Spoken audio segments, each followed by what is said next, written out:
Assalamualaikum warahmatullahi wabarakatuh. Selamat pagi, selamat siang, selamat sore, dan selamat malam teman-teman semua di sini yang sedang menyaksikan video FSC Kimia Dasar 2024. Pada video kali ini saya akan menjelaskan mengenai pembahasan soal dan jawaban dari soal kimia dasar semester kemarin. Lalu saya juga menjelaskan mengenai bobot-bobot penilaian pada soal UAS kimia dasar dan untuk waktu pengerjaannya sendiri yaitu selama 60 menit, di mana jenis ujiannya yaitu tutup buku. Untuk soalnya sendiri itu terdiri dari 3 soal. Untuk soal pertama memiliki bobot 35%, di mana terdiri dari 3 soal, dan untuk soal 2-nya itu memiliki bobot 35%, di mana terdiri dari 2 soal. Dan untuk yang soal terakhir, soal 3, memiliki bobot penilaian 30%, di mana dengan jumlah 2 soal juga. Nah, untuk pembahasan mengenai soal dan jawaban berikut ini saya akan menjelaskannya. Untuk soal 1, diketahui reaksi pembentukan PR2 adalah sebagai berikut. Dengan persamaan PRO3- ditambah 5PR- ditambah 6H+ menjadi 3PR2 ditambah 3H2O. Nah, pada suhu konstan diperoleh data konsentrasi reaktan dan laju reaksi awal sebagai berikut. Ini percobaan 1 hingga 4. Diketahui juga konsentrasi PRO3- awal, PR- awal, H+ awal, dan laju awalnya seperti berikut. Nah, untuk soal yang pertama, berapakah orti masing-masing reaktan? Yang kedua, tuliskan persamaan laju reaksi. Yang ketiga, berapa nilai K jika menggunakan data percobaan pertama. Nah, kita masuk ke pembahasan. Reaksi pembentukan PR2 sebagai berikut. Pada suhu konstan datanya itu didapatkan seperti berikut. Nah, yang kita masuk ke soal pertama, berapakah orti masing-masing reaktan? Kita dapat menentukan orti dari reaktan. Yang pertama, kita ingin menentukan PRO3-. Nah, jika ingin menentukan PRO3-, maka kita mencari percobaan di mana nilai PRO3-nya berbeda, namun pada konsentrasi PR- dan H+-nya itu sama. Nah, kita lihat pada tabel, kita temui percobaan 1 dan 2, di mana PRO3-nya itu berbeda, sedangkan untuk konsentrasi lainnya itu sama. Jika kita masukkan ke dalam rumus, menjadi konsentrasi laju awal 1 dibagi laju awal percobaan 2 sama dengan K dikalikan konsentrasi A1 pangkat X, B1 pangkat Y, C1 pangkat Z, dibagi K kalikan A2 pangkat X kalikan B2 pangkat Y dikalikan C2 pangkat Z. Nah, kita substitusikan untuk laju awalnya jadi 4/8 sama dengan K dikalikan 0,1 pangkat X kalikan 0,1 pangkat Y kalikan 0,1 pangkat Z. Begitu juga untuk yang percobaan 2, K sama dengan 0,2 pangkat X kalikan 0,1 pangkat Y kalikan 0,1 pangkat Z. Kita bisa coret untuk nilai Y-nya ini sama nilainya, jadi bisa kita coret habis tinggal 4/8 sama dengan K kalikan 0,1 pangkat X dibagi K kalikan 0,2 pangkat X. Nah, ini K-nya juga kita bisa coret sehingga sisanya 4/8. Kalau kita sederhanakan menjadi setengah. Dan untuk 0,1 dibagi 0,2 setengah X. Maka dengan ketentuan rumus logaritma X itu bernilai 1. Jadi reaktan PRO3- itu nilainya 1. Terus kemudian kita masuk untuk menentukan order dari reaktan PR-. Sama seperti sebelumnya, untuk menentukan reaktan PR- itu kita mencari percobaan di mana nilai PR-nya berbeda. Sedangkan untuk PRO3- dan H+-nya itu sama. Nah, kita dapat temukan pada percobaan 1 dan 3, di mana percobaan 1 dan 3 itu nilai PRO3-nya sama, H+-nya sama, namun PR-nya berbeda. Kita masukkan saja, substitusikan seperti cara sebelumnya. Kita dapatkan 4/16 sama dengan K dikalikan 0,1 pangkat X kalikan 0,1 pangkat Y kalikan 0,1 pangkat Z dibagi K kalikan 0,1 pangkat X kalikan 0,2 pangkat Y kalikan 0,1 pangkat Z. Kita coret pangkat Z-nya, K-nya kita juga bisa coret, 0,1-nya yang pangkat X-nya ini kita juga bisa coret. Nah, tersisa 4/16 sama dengan 0,1 pangkat Y dibagi 0,2 pangkat Y. Nah, 4/16 ini jika kita sederhanakan menjadi 1/4, dan ini menjadi setengah pangkat Y. Jadi nilai Y-nya sama dengan 2. Nah, untuk menentukan order yang terakhir yaitu reaktan H+, kita sama seperti cara sebelumnya mencari percobaan di mana H+-nya itu berbeda. namun konsentrasi BrO3 min dan Br minnya sama. Itu kita temui pada percobaan 1 dan 4. Nah, pada percobaan 1 dan 4 ini H plusnya itu berbeda. Maka kita substitusikan seperti tadi caranya sebelumnya. Kita dapatkan 4/32. Terus ini kita bisa coret K-nya. 0,1-nya juga bisa kita coret. 0,1 yang pangkat ini juga kita bisa coret. Nah, 4/32-nya ini kita sederhanakan menjadi 1/8. Kemudian ini menjadi setengah pangkat Z. Maka Z sama dengan 3. Nah, setelah menemukan nilai dari masing-masing reaktannya, kita bisa menentukan persamaan laju reaksinya. Nah, sesuai dengan ketentuan, rumus laju reaksi itu ditulis sama dengan V sama dengan K kalikan A pangkat X, B pangkat Y, C pangkat Z. Nah, sehingga berdasarkan orti masing-masing reaktan yang telah didapatkan, persamaan laju reaksi dapat dituliskan sebagai berikut. V sama dengan K kalikan konsentrasi A pangkat 1 kalikan konsentrasi B pangkat 2 dikalikan konsentrasi C pangkat 3. Dengan keterangan A sendiri itu reaktan BrO3 min, B itu reaktan Br min, dan C reaktan H+. Terus kemudian kita masuk ke poin C, berapa nilai K jika menggunakan data percobaan 1. Nah, pada percobaan 1 ini BrO3 minnya itu nilainya 0,1, Br minnya 0,1, H plusnya 0,1 dengan laju awal atau K itu sebesar 4. Kita substitusikan ke sini. Tadi untuk laju awal atau V sama dengan 4. Nah, kita bisa menggunakan rumus V sama dengan K kalikan A kalikan B kalikan C atau K sama dengan tadi laju reaksi dibagi konsentrasinya. Nah, karena tadi menggunakan data percobaan 1, kita substitusikan menjadi K sama dengan 4 dikalikan 0,1 kalikan 0,1 kalikan 0,1. Menjadi K sama dengan 4 kalikan 0,001 dan hasilnya K sama dengan 4000. Jadi nilai K pada percobaan 1 yaitu sebesar 4000. Kemudian kita masuk ke soal nomor 2. Nah, gambar molekul berikut menggambarkan reaksi air 2D menjadi E, di mana D berwarna merah dan E berwarna biru. Setiap bola mewakili 0,01 mol, namun volumenya adalah 1 liter pada gambar A. Jadi ini 1 liter. Nah, untuk pada gambar B dan C volumenya 0,5 liter. Jadi yang di sini ini nilainya 0,5 liter. Nah, ini. Terus soal 1, jika reaksi pada gambar A pada kesetimbangan, hitunglah KC.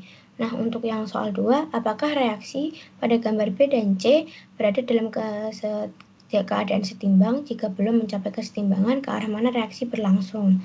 Nah, kita umpamakan ini lingkaran-lingkaran kecil ini itu mewakili nilai banyaknya mol. Nah, tadi D sendiri ini mewakili warna merah dan E sendiri berwarna biru.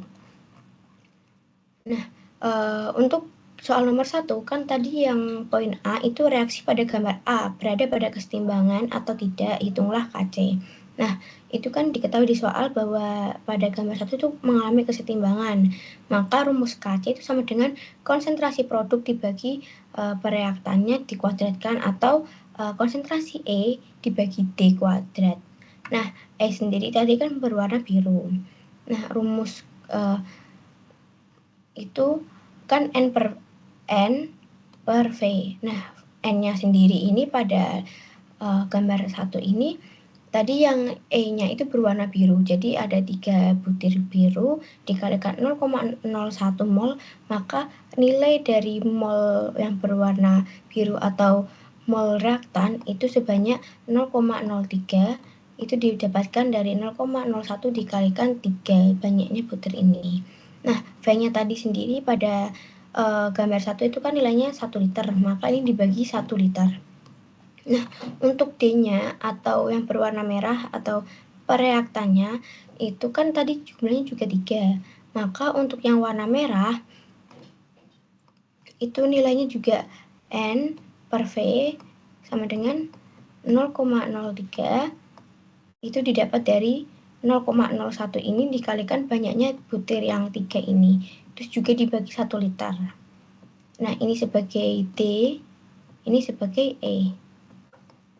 Nah, tadi kita masuk ke sini, ini rumusnya konsentrasi E dibagi D kuadrat. Tadi seperti yang ini tadi 0,03/1.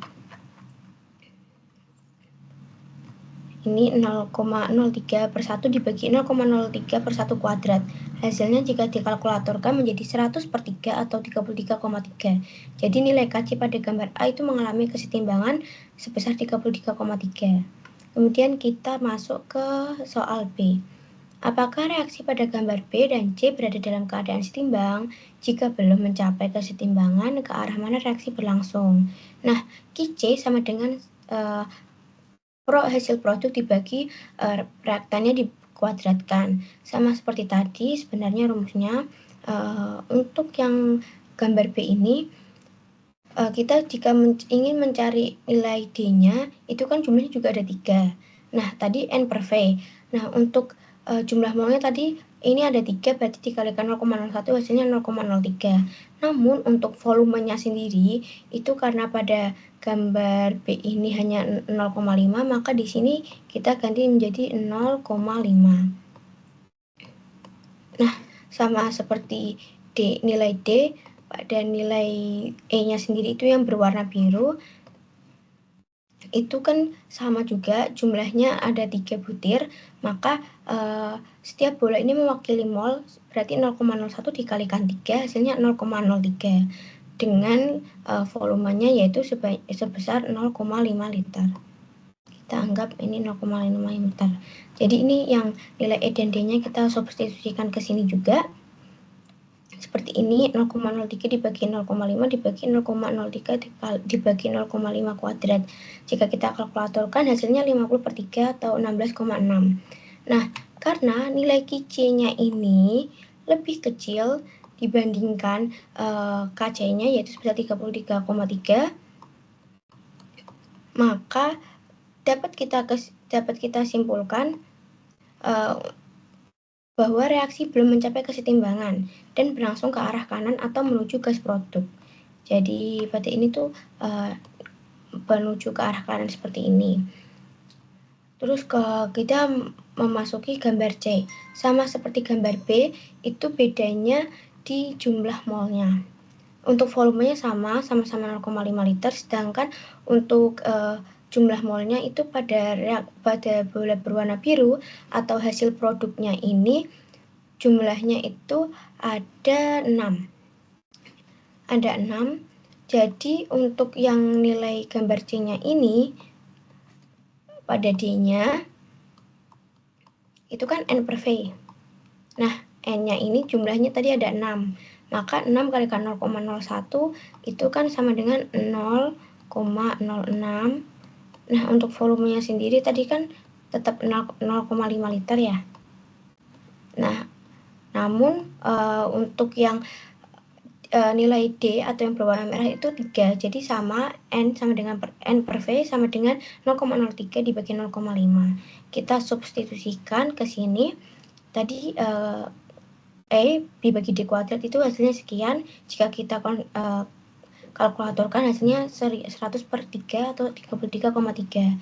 Nah, karena nilai 33,3 ini seperti nilai KC atau KC sama dengan QC, oleh karena itu dapat kita simpulkan bahwa reaksi pada gambar C ini telah mencapai kesetimbangan sama seperti gambar nomor A.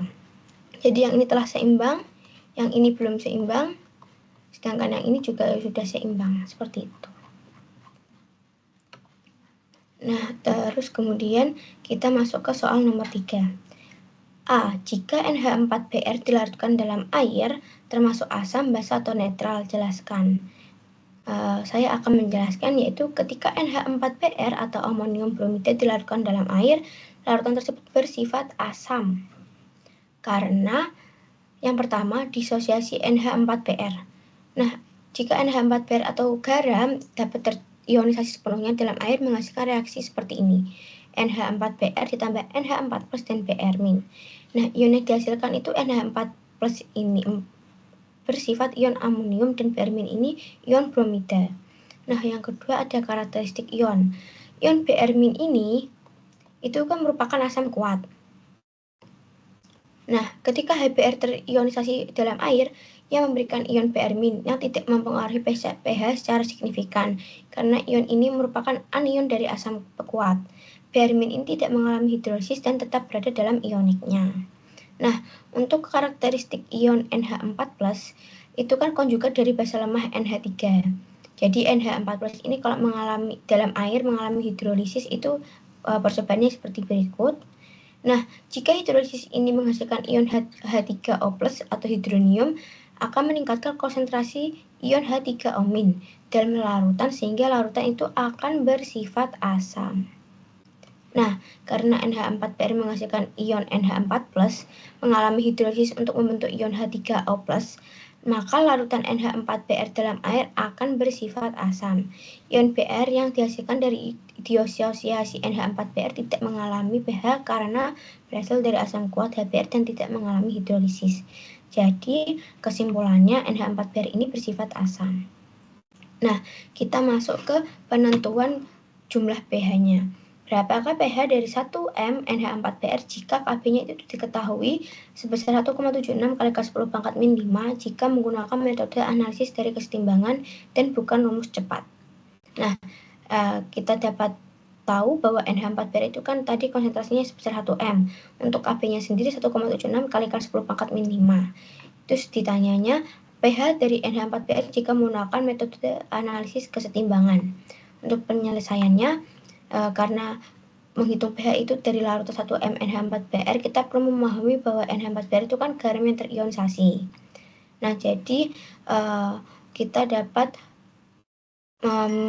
menulis persamaan ionisasinya seperti berikut. NH4Br menjadi NH4+ ditambah Br-.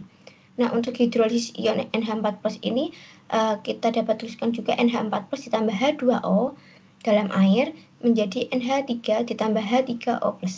Nah, persamaan Ka untuk NH4+ dapat dihitung dari Kb NH3-nya, yaitu seperti di soal 1,76 kali K10 pangkat min 5. Kw sendiri itu rumusnya Ka kalikan Kb.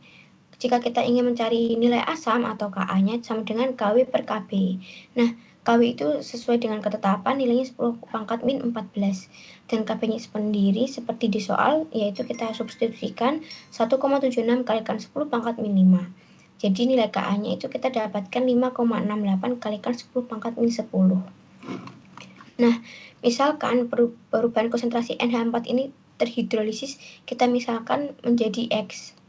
Nah, untuk konsentrasi NH4+ sendiri ini didapatkan permisalan 1 pangkat min X, 1 pangkat min X, M, konsentrasi NH3 menjadi XM, konsentrasi H3O+ menjadi X.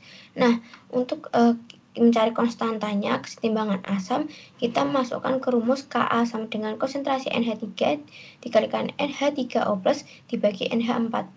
Nah, karena kita menggunakan permisalan hidrolisis X-nya seperti ini, jadi NH3 ini nilainya X. Terus kemudian H3O-nya ini nilainya X didapat dari permisalan ini. Kemudian untuk NH4+-nya itu kita misalkan 1 min X. Jadi seperti ini. Karena X kalikan X sama dengan X kuadrat, maka Ka-nya ini kita substitusikan dari soal 5,68. Kita substitusikan dari perhitungan, kita temukan hasilnya 5,68 kali K10 pangkat min 10 sama dengan X kalikan X itu sama dengan X kuadrat dibagi 1 min X. Nah, karena nilai X itu kan biasanya sangat kecil dibandingkan konsentrasi awal 1M, biasanya itu nilai 1 min X itu juga akan mendekati 1. Jadi karena mendekati 1, kita perumpamaan 1 min X ini kita mengumpamakan juga menjadi nilai X saja. 1 menjadi nilai 1 itu. Nah, untuk itu kita masukkan ke persamaan 5,68 kali K10 pangkat min 10 sama dengan X kuadrat dibagi 1 min X. Nah, untuk X kuadratnya ini kita tetapkan ditaruh di ruas kiri, dan untuk yang 5,68 kali 10 pangkat min 10 kita pindah ke ruas kanan, dan 1 min X ini kita juga pindah ke ruas kanan. Jadi nilainya 5,68 kalikan 10 pangkat min 10 kalikan 10 pangkat min X. Karena tadi sesuai penjelasan ini 1 min X itu mendekati 1, maka kita hanya cukup menulis nilai 1 saja di sini. Kita kalikan dengan 1 saja. Nah, X kuadrat sama dengan 5,68 kali ke 10 pangkat min 10. Jika kita akar, maka nilai X sama dengan 2,38 kali ke 10 pangkat min 5M. Nah, untuk menghitung pH dengan konsentrasi H3O plus-nya tadi sama dengan X sama dengan 2,38 kali ke 10 pangkat min 5, maka kita dapat menggunakan rumus pH sama dengan min log dari konsentrasi H3O plus. pH sama dengan min log dari 2,38 kali ke 10 pangkat min 5, maka pH didapat 4,62. Nah, pH dari larutan 1MnH4Br dengan KPnH3 sebesar 1,76 kali ke 10 pangkat 5, kita dapat mengetahui nilai pH-nya sebesar 4,62, yaitu kurang dari 7 dapat digolongkan menjadi asam. Jadi proses ini melibatkan penetapan perubahan konsentrasi dalam kesetimbangan, penyederhanaan untuk memudahkan perhitungan, dan akhirnya menggunakan logaritma untuk menghitung pH. Nah, jadi pada soal 3 ini kita dapat mengetahui untuk poin pertamanya itu kita bersifat asam dengan pH-nya 4,62, di mana 4,62 ini nilainya kurang dari 7, maka untuk asumsi dari yang awal yaitu bersifat asam itu telah tepat. Nah, mungkin dari saya cukup sekian. Jika ada pertanyaan seputar SNJ UAS Kimia Dasar 2024 dapat menghubungi nomor saya di bawah ini. Juga ada sedikit saran untuk agar memudahkan kalian untuk mengerjakan soal-soal UAS ini, saya memberi saran untuk sering-sering membaca dan berlatih soal dari materi ajaran Pak Asep dari PPL per kelompok itu, dan juga membaca-baca materi yang telah diberikan dan latihan soal yang telah diberikan, karena soal-soal dari PPL dari tugas itu biasanya kemungkinan mirip dan serupa tapi tak sama dengan soal UAS. Jadi agar bisa menjawab semua soal ini dengan mudah, kita harus mempelajari dan sering-sering latihan soal dari PPL yang telah diberikan oleh Pak Asep. Mungkin dari saya cukup sekian. Jika ada salah kata atau salah ucapan mohon dimaafkan. Wassalamualaikum warahmatullahi wabarakatuh.